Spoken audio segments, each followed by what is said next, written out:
Ẹ kú dédé àsìkò gbogbo ibi tí ẹ ti ń gbọ́ mi lé lóko tàbí lẹ́yìn òde, ẹ jẹ́ kí a gbàdúrà. Bàbá wa olùfẹ́ wa, wọn àwa gbé yín ga ṣe yín lọ́ba fún àánú àti ojú rere ńlá láti rí ọjọ́rú mìíràn nínú oṣù kẹwàá. A gbàdúrà wípé eré ayọ̀, ìbùkún, ìtẹ̀síwájú, ìgbéga àti àlùyọ yóò rú wá fún wa ní èní ní orúkọ Jésù. Ọ̀rọ̀ tí a ó gbéyẹ̀wò léni yóò ṣe ayé ọkàn àti ara wa ní rere. A ó jẹ́ olùgbọ́ àti olùṣe ọ̀rọ̀ náà nítorí tí a gbàdúrà lórúkọ Jésù Kristi Olúwa wa. Àmín. Ìwé ọ̀run ṣíṣí tí a tẹ ọwọ́ olùṣọ́ àgùntàn yín náà kọ Adéjàre Adébóyè kọ. Ení ọjọ́rú ọjọ́ 22 oṣù kẹwàá. Àkòrí tí a ó gbéyẹ̀wò léni sọ wípé Olúwa ni agbára mi. Olúwa ni agbára mi. Àwọn àkọ́sórí wa nínú ìwé Ẹ́kísódù orí 15 ẹsẹ̀ ìkejì. Ẹ́kísódù orí 15 ẹsẹ̀ ìkejì. Olúwa ni agbára àti orin mi. Òun ti di olùgbàlà mi. Òun ni Ọlọ́run mi. Èmi yóò yìn Ọlọ́run bàbá mi. Èmi yóò gbé e ga. Nígbà tí a mú Bíbélì kíkà wa nínú ìwé orin Dáfídì orí 20 ẹsẹ̀ ìkíní dé ìkẹrin. Ìwé orin Dáfídì orí 20 ẹsẹ̀ ìkíní títí dé ìkẹrin. Kí Olúwa kí ó gbóhùn rẹ ní ọjọ́ ìpọ́jú. Orúkọ Ọlọ́run Jákọ́bù kí ó dáàbò bò ọ́. Kí ó rán ìrànwọ́ sí ọ láti ibi mímọ́ wá. Kí ó sì tì ọ́ lẹ́yìn láti Síónì wá. Kí ó rántí ẹbọ rẹ gbogbo. Kí ó sì gba ẹbọ rẹ. Kí ó fi fún ọ gẹ́gẹ́ bí ti inú rẹ. Kí ó sì mú gbogbo ìmọ̀ rẹ ṣẹ. Wàyẹ tẹ́tí bẹ̀lẹ̀ jẹ́ láti gbọ́ ohun tí olùṣọ́ àgùntàn yín náà kọ Adéjàre Adébóyè ní fún wa ní èní ọjọ́rú. Nígbà tí o bá ṣe Jésù ní Olúwa rẹ, o kò ní ṣaláì ní agbára o. Orin Dáfídì orí 84 ẹsẹ̀ 5 sọ pé ìbùkún ni fún àwọn tí agbára wọn wà nínú rẹ̀, àwọn tí wọ́n gbé ọkàn wọn lé ibi mímọ́ wò. Wọ́n gbé ọkàn wọn lé bíbẹ ibi mímọ́ wò. Nígbà tí àwọn ènìyàn bá ṣàwáwí nípa ìlera àti àárẹ̀, ẹni tí ó ṣe Jésù ní Olúwa rẹ̀ yóò máa lọ láti agbára dé agbára. Wọ́n lọ láti ipá dé ipá títí ọ̀kọ̀ọ̀kan fi fara hàn níwájú Ọlọ́run ní Síónì. Ìwé orin Dáfídì orí 84 ẹsẹ̀ ìkeje. Tí o bá jẹ́ ọmọ Ọlọ́run, gbogbo ìgbà tí o bá wà níwájú rẹ̀, Ọlọ́run yóò fún ọ lágbára tó pọ̀ ju ti àtẹ̀yìnwá lọ. Kò sí ẹnìkan tó máa wá síwájú Ọlọ́run tí yóò fi àárẹ̀ kúrò. Tí o bá wá síwájú Ọlọ́run pẹ̀lú ìrẹ̀wẹ̀sì, wà á ní ayọ̀ nígbà tí o bá kúrò.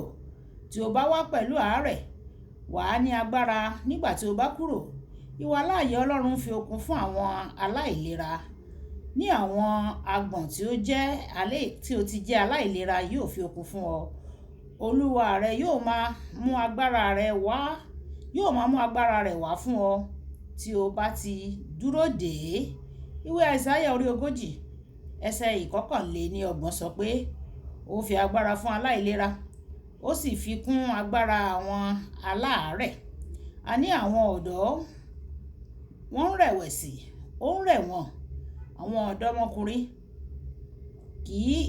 Àwọn ọ̀dọ́mọkùnrin sì ń kọsẹ̀, wọ́n sì ṣubú. Ṣùgbọ́n àwọn tí ó gbẹ́kẹ̀lé Olúwa yóò tú agbára wọn ṣe.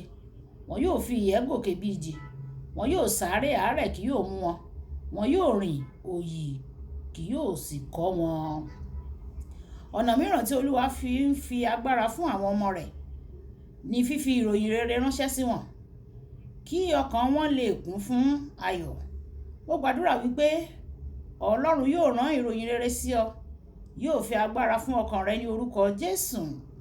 Mo rántí nígbà tí à ń kọ́ ìpàgọ́ ìràpadà, ìyẹn ìlú ìràpadà báyìí.